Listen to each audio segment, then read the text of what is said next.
Hello and welcome everyone to another episode of Gaming the System.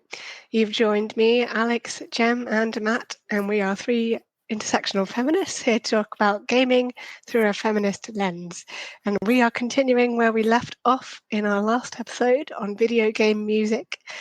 I left you all on a bit of a cliffhanger regarding my answer to the question about why video game music has taken so long to be recognised on a wider stage at places like the Grammys and award shows and all that sort of thing.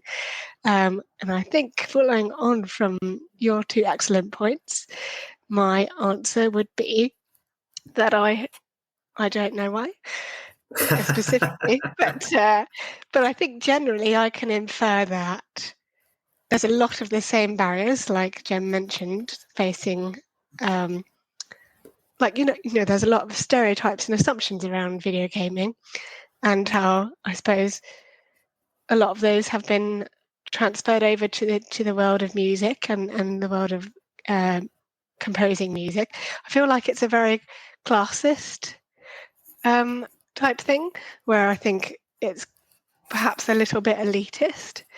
The world of video game composing, I think there are a lot of barriers to composers in terms of like perhaps being working class and that sort of thing. I think it's not a very common thing for those of perhaps lower classes in society to be partaking in. Certainly learning an instrument costs a lot of money and a lot of time and space if it's a big instrument.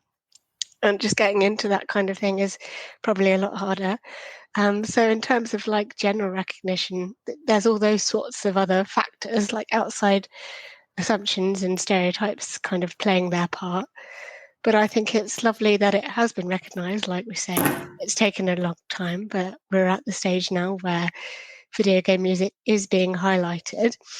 And what's also great about that is it gives us time to appreciate how much more work a video game score is compared, say, to a television or film score, because a game could have many, many outcomes, many, many paths, many things which the player is choosing to do, which the music has to adapt to and wrap around. So the composer has to accommodate that and come up with multiple types of track, multiple loops of track, and kind of keep the music fresh and make it feel like it's keeping pace with the player rather than dictating the pace of the film, say, or the television, which is a lot more linear in its approach.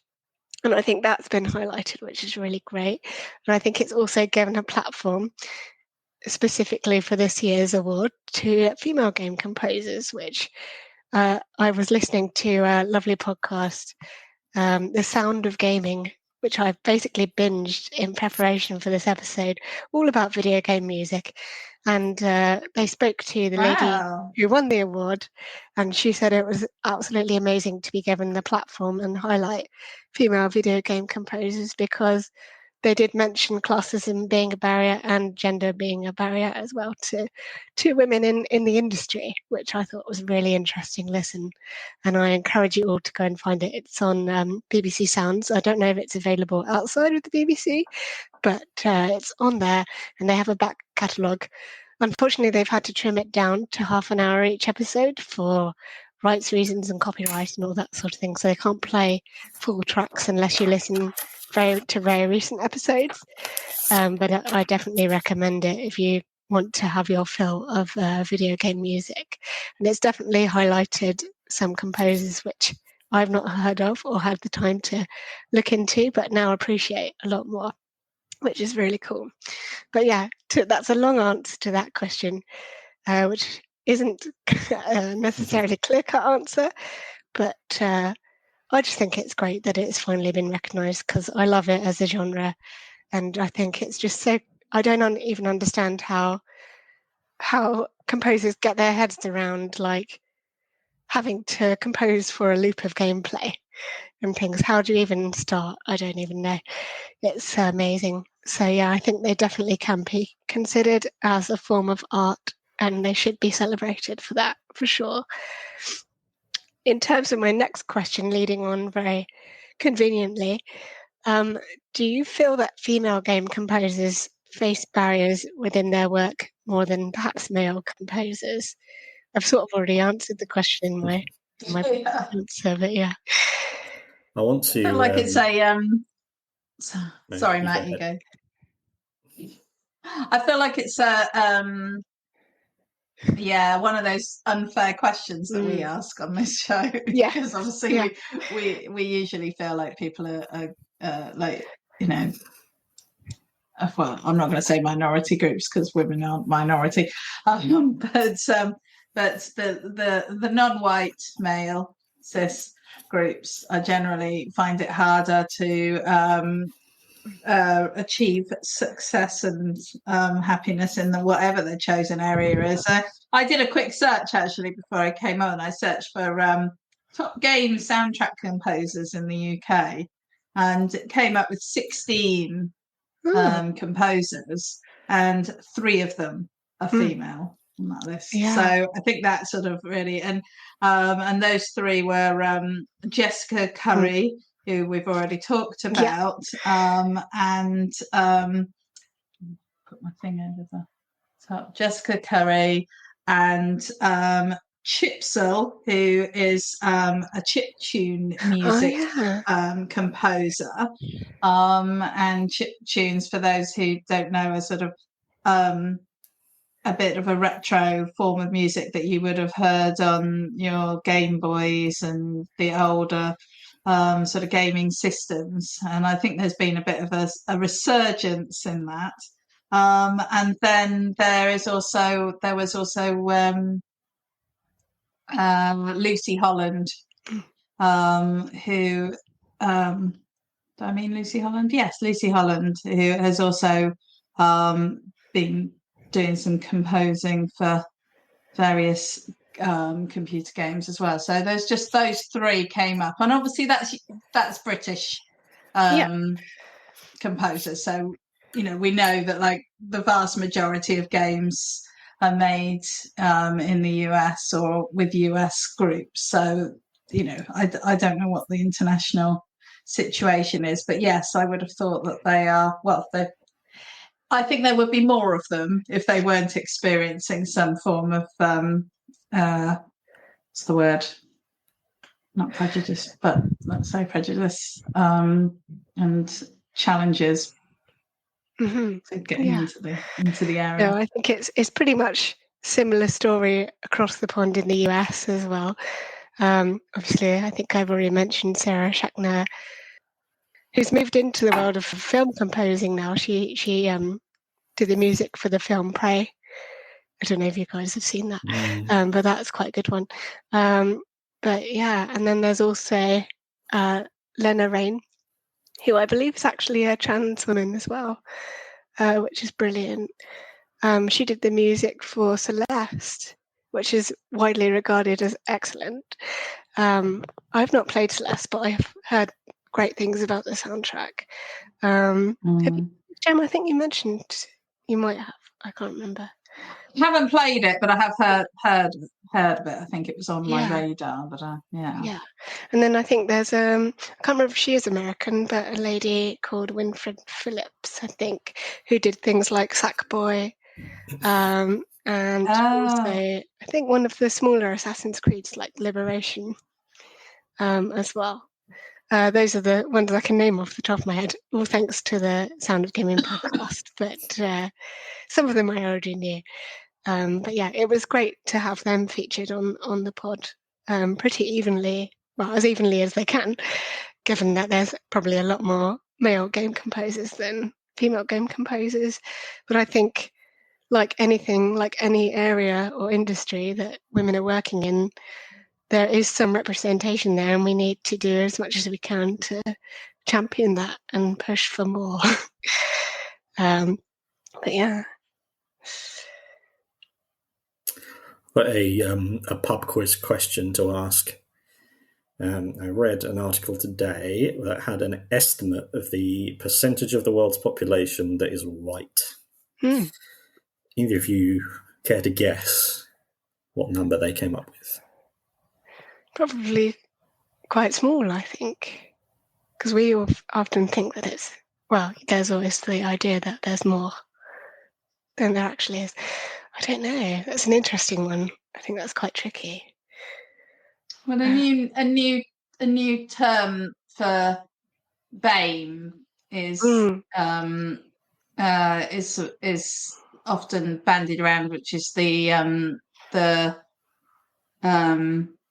ethnic majority. I think is one of the words. So I still don't really like that either. Yeah, ethnic. Yeah, I know. Yeah. There is no comfortable title because when you talk about it, it's too homogenous. You're trying to group too many people in one phrase, and that's the problem. So yeah, I think that probably it's quite a small percentage. Yeah, I'm going to have to press you for a number. 30?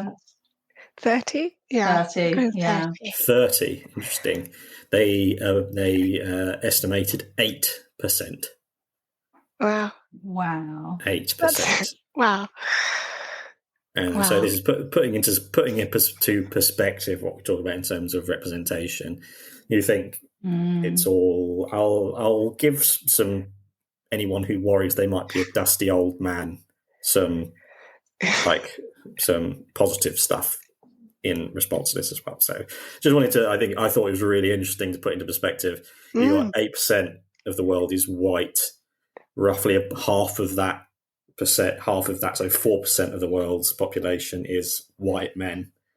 And Oppenheimer shows that they are still not scraping the bottom of the barrel when it comes to churning out middle-aged white men in films. It's absolutely jaw-dropping. I think it's a question of legitimacy that comes up in terms of award shows. So it's the reason why women are passed over so much is that they're not seen as legitimate. Men are legitimate. They're the legitimate people. If you want something done right, you give it to a man. And if something isn't that particularly important, you can let a woman do it for as a mercy to her. But other than that, and that's where the dusty old men problem come in. Is they are stuck in that mindset of women aren't serious. The things that women do aren't serious, so we won't consider their work as legitimate either. But so that's in one of the areas it matters less, that opinion, because when 20 years ago, maybe 10 years ago, the means of production had not been seized to the extent that they are now. And so there were still gatekeepers and kingmakers. Say, for example, on Mock the Week, they would have 5 men and 1 woman for 20 years of the show, and the showrunner said he didn't think women were funny, and that's why they did it. And that's just the way it was for 20 years. But then Deborah Francis White just gets a microphone and a friend and an audience and creates one of the biggest podcasts on the planet. And so it doesn't matter what people at the BBC think. It doesn't matter what Emmys and Grammys think, because people from, again, it is a question of class in that in the past, because the establishment, the 1% have had power over all of these industries. And so you could only be picked out by the top. Now anyone with a keyboard and a laptop can make a music score, and that means that stuff is being made from the bottom up and from the middle outwards. So that's what I mean when this establishment stuff matters less, because people can do it without the whether these dusty old people care or not. And for people who consider themselves, who are worried that I'm just having a go at old people. That's not the case. I'm having a go at dusty old people, because if you're dusty, that means that you're staying still. You're not moving, you're not growing, you're not changing. You're just staying where you are, gathering dust. And that's the worst thing I can possibly imagine. Whereas one slight thing is this could do is if it makes a grandparent go, oh, my grandchild plays lots of these games, and I thought she was just wasting her time, but I really like this song. Maybe I'll listen a bit to that and then watch a bit of the gameplay, and then, oh, that's really cool, and then I can talk to my grandson about that. It's the way that in order to not be dusty, you just need to move, and you need to change, and you need to grow. And the best way to do that is it can connect generations, because everyone understands music. Anything that gets an older person properly in the loop of the life of young people, because look at what's possible now.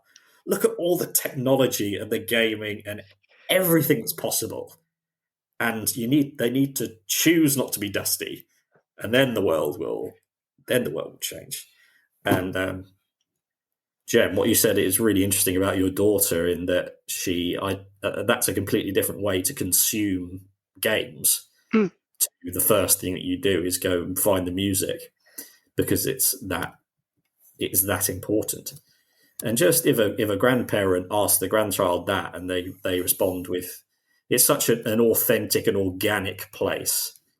That's what seizing the means of production allows it to be. And it doesn't matter what these dusty old men think. And the more that happens, the better off we'll be. Not going to lie, I do the same thing as your daughter, Jem. But I have to be very wary about it, because if I go too far, then I'll get spoilers sometimes, depending on the titles. So with Star Wars, I've been going as far as we've got in the game, and then no further, because that's quite a spoilery. They use a lot of spoilery titles to their tracks. Some of them are quite non-specific, and you can just breeze through and be like, yes. But yeah, I just think it's another way of enhancing your experience of the game, but outside of the game. So you can think of sometimes I use it if I'm thinking of how to get past a certain boss, or just thinking about the game in general, or just because I love it so much that I want to be immersed in it again. And one way to do that is to listen to the music. So yeah, I think it's great. That's really nice to hear. I'm not the only one.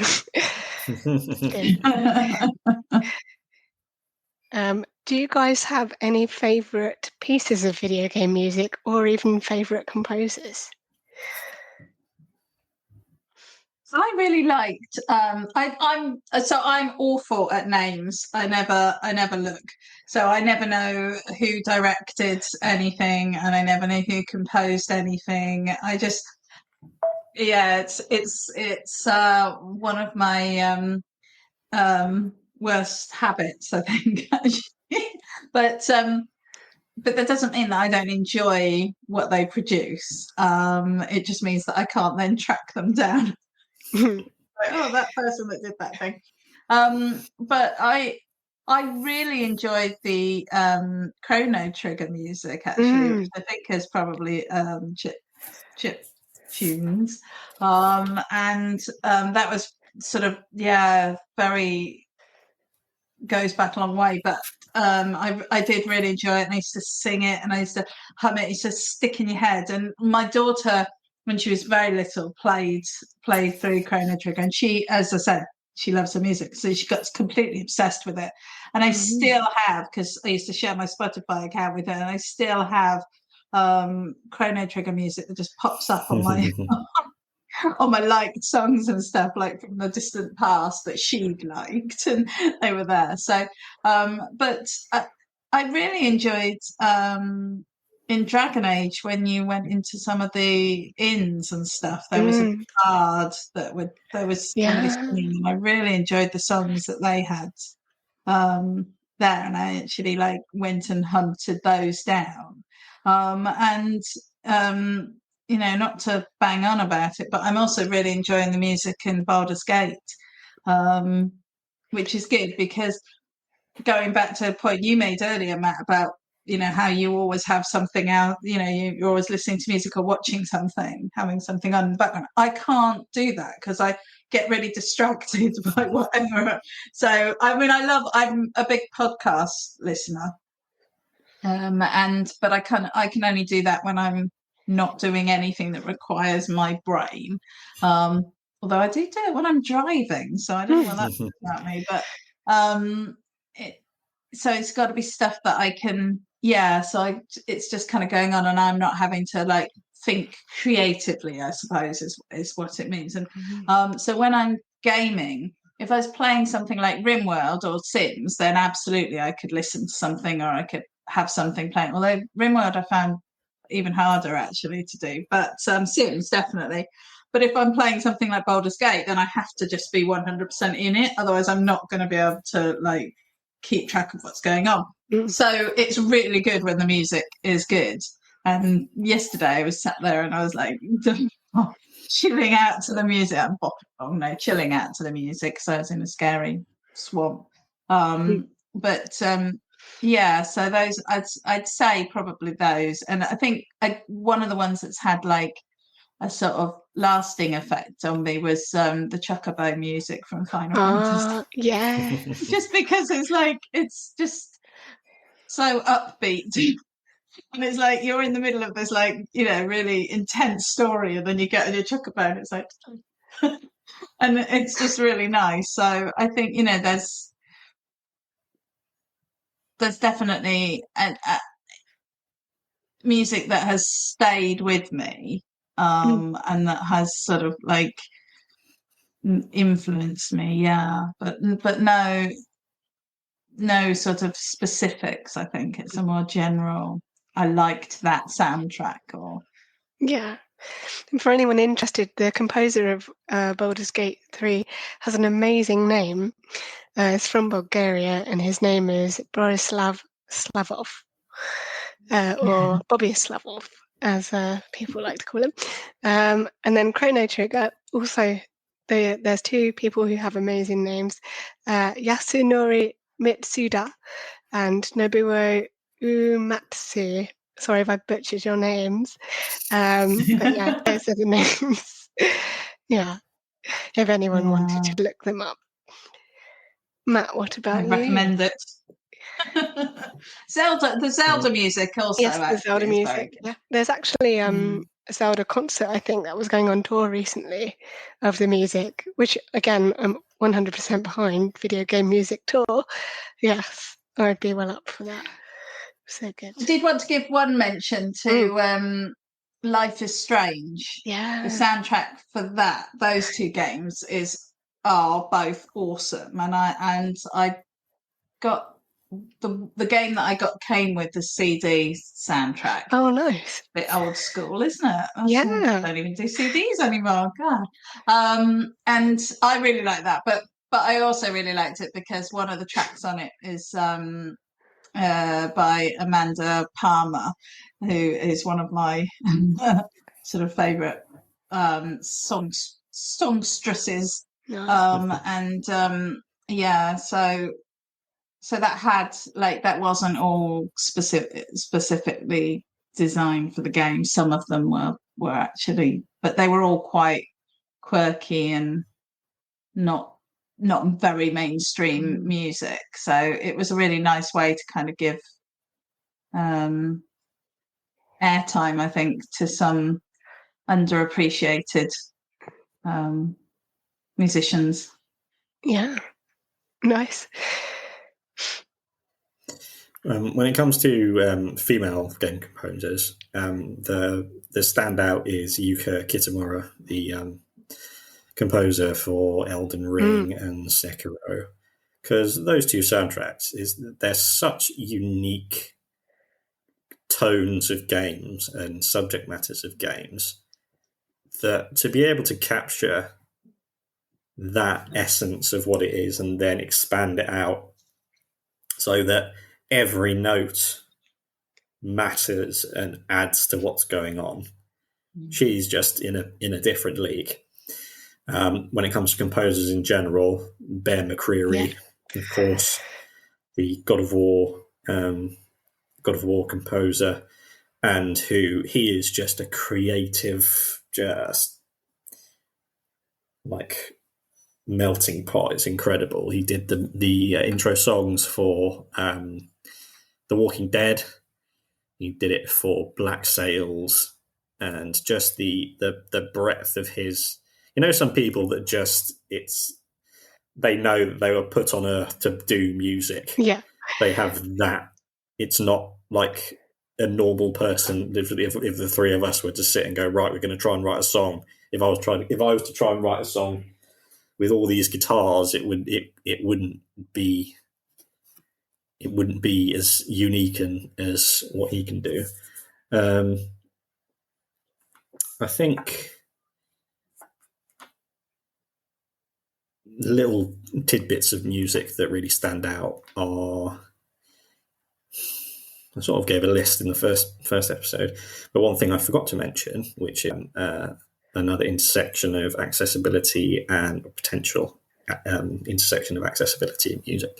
In Hitman, in the third game, there is an incredible level that is a rave inside a I know the one.